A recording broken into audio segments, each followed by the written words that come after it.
assist as he's addressing the media. And get better with the process. And you stay in the moment, which I am, and understanding that we can be better.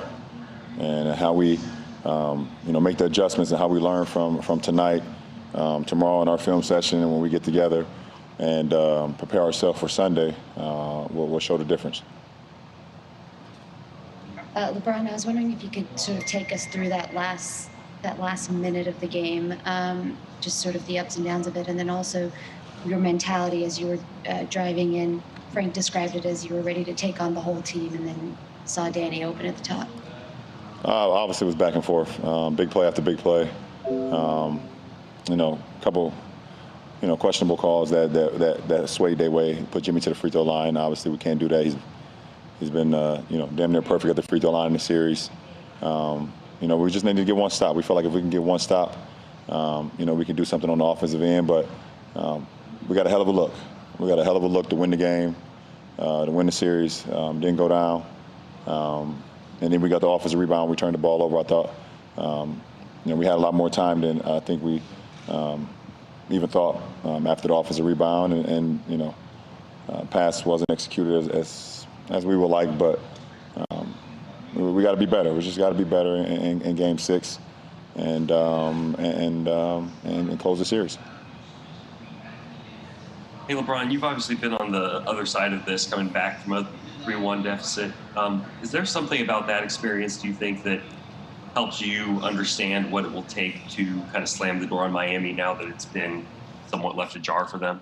Well, listen, at the end of the day, you don't predetermine anything, and you take the game as it's going. And then you play each quarter, you play each possession, and you live with the results. And, you don't think about what could happen at the end of the game and things of that nature. You don't get caught up in the aftermath. You have to live in the moment and prepare yourself each and every possession. Because if you start to wander and your mind starts to go, you make a mistake. And one thing about this team that we're playing, they make you pay for every mistake. And it's the same as when I was playing against Golden State all those years. You make a mistake, they make you pay. So we have to understand that.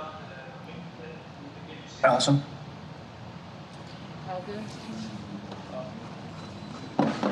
Obviously, two vets and Danny and Markieff were involved in that play. Is that a situation where you talk to them after a game like this, or do you feel like they have experience, they kind of know what it is, and they'll come ready for Game 6? They're vets. They're vets. I don't think too much need to be said to them, and I believe they'll be much better. And not saying that they even played bad tonight. I thought everyone that was in the lineup tonight and got minutes gave the effort. We just had some mental breakdowns at times, and they make you pay for it, like I said. So we got to look at the film tomorrow and see how we can be better. David Medeman. LeBron, from I think 2:52 remaining to 46 seconds remaining, you and Jimmy went back and forth. I think it was 6 straight possessions where one of you scored for your team. And even with the questionable calls, you talked about Jimmy and his competitive nature, and it's something that you relish. Can you take us inside what it's like being in that battle with the game on the line? That's the beauty of the game, being able to compete at the highest level, and you take those opportunities and you live in the moment. You're trying to make plays for your team to be successful on both ends, and we were both just trying to do that and try to will our team to a victory. And he was able to make one more play than I was able to make tonight, and come away with the victory. Brian, talking about calls, I ain't trying to get you in trouble, but just from your vantage point on the last foul that got Jimmy to the line, AD kind of like he went straight up. What did you see from your vantage point? I know you guys didn't have a challenge, but what did it look like from your view? I thought AD made a heck of a play at the rim. I felt he was chest to chest with Jimmy, making him change the trajectory of his shot, and the call didn't go our way. I feel like at that point in time, I think it was a tough call, but they made the call. We still had an opportunity to win, but we feel like with AD, and with him at the rim and him contesting things like that, we feel like we could, it could have swayed off. You've got more work to do, and you've got to get back to the hotel, get some sleep, and get ready for Game 6 on Sunday. But first, you're going to tell me the truth about your journey to get here and hitting 7 threes in a win-or-go-home situation. How freaking cool is that? It's pretty special. Truthfully, it's incredibly humbling just because I certainly never expected to be here. So just try to be grateful for every opportunity that I'm given. Go out and prove my teammates and coaches right, because they want me to shoot the ball every time I touch it. So it's easy to be clear in the mind when they're telling you that. Well, Duncan, I've watched all the guys tell you shoot it. And I looked at those first 4 games, and you had confidence you was knocking it down. But it was something different today. You went hunting shots. You started asking for shots. What was the difference today, whether they were going in or not, just your mindset? As this series has gone on, I'm getting more and more comfortable. And truthfully, I was very disappointed in how I came out really in those first 2 games. I felt like I wasn't myself and what I've been all year. And like I said, credit to these guys, because they're just always in my ear. They're relentless, always asking me to be aggressive and do my job. And obviously, it helps when the ball goes through a little bit. That obviously builds confidence as well. So it was nice to see some go, and then I just try to continue to be aggressive. Duncan, when, watching you shoot the basketball, people got to understand what happens before. Take me through what's going on, because there's a lot of grab and holding. Talk to me about before you get a chance to get your feet set to take a shot. What's the mindset of you? Because this looks like they're trying to be physical.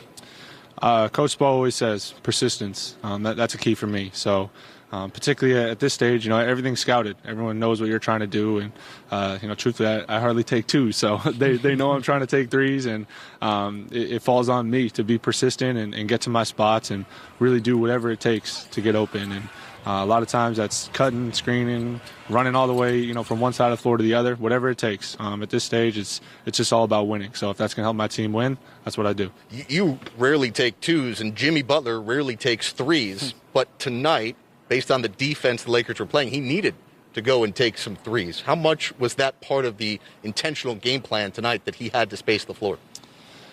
Well, Jimmy, you just can't put him in a box. People want to say that he can't do this or that, and he's just the ultimate competitor. So when you put him on this stage, he'll just do whatever it takes to win. And I think you guys all saw that tonight. I think you've seen it throughout this series, and he makes it easy to play with, just with how when he's that aggressive, draws so much attention. And for us, it's a lot of times it's just get out of the way. And he took us home tonight. Absolutely. Another guy I want you to talk about, Kendrick Nunn. Hadn't really been playing in the playoffs. Goran goes down. He was huge today, just fearless. Talk about how you guys are keeping his confidence going and how he played tonight. Well, that's K Nunn. I mean, he's even keel. He went through a tough stretch, missed some time early in the bubble, and it kind of set him back a little bit. And then obviously, the guy on my shirt, Goran, was playing so well that we made an adjustment. But he shows up every single day with the same attitude, same chip on his shoulder, and just wants to help this team win. So, when you reinsert him back into the lineup, it looks like he's missed nothing. No time is missed, and he's at his best when he's aggressive and getting to the line and getting to those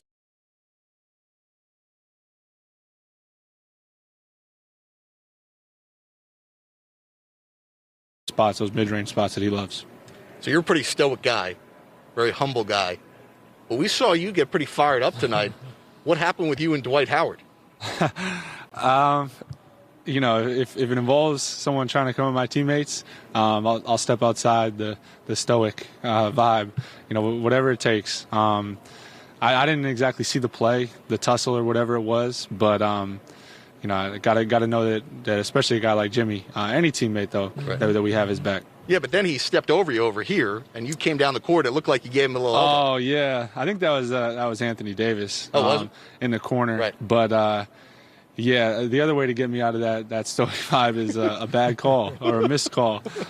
So I know the rest they're doing their best out here, just like we are. But in the heat of game, sometimes you can lose it a little bit. Duncan, we talked about moving with out the basketball, knocking down 3s, but you took an unbelievable, huge charge against LeBron. Take me through that mindset. Got your feet set, you took it in your chest. Yeah, whatever it takes to win. UD is on the sideline. I think he has the Miami Heat record for most charges taken. So when he's barking at you nonstop to take them, it's been a huge point of emphasis for us. And I was able to slide in and take it, which was big. But, at this stage, man, it's just whatever it takes to win. How shocked were you that they called for a challenge on that? I was a little surprised, but at the same time, I was actually surprised that it wasn't overturned. Really? Yeah, you got an undrafted guy, and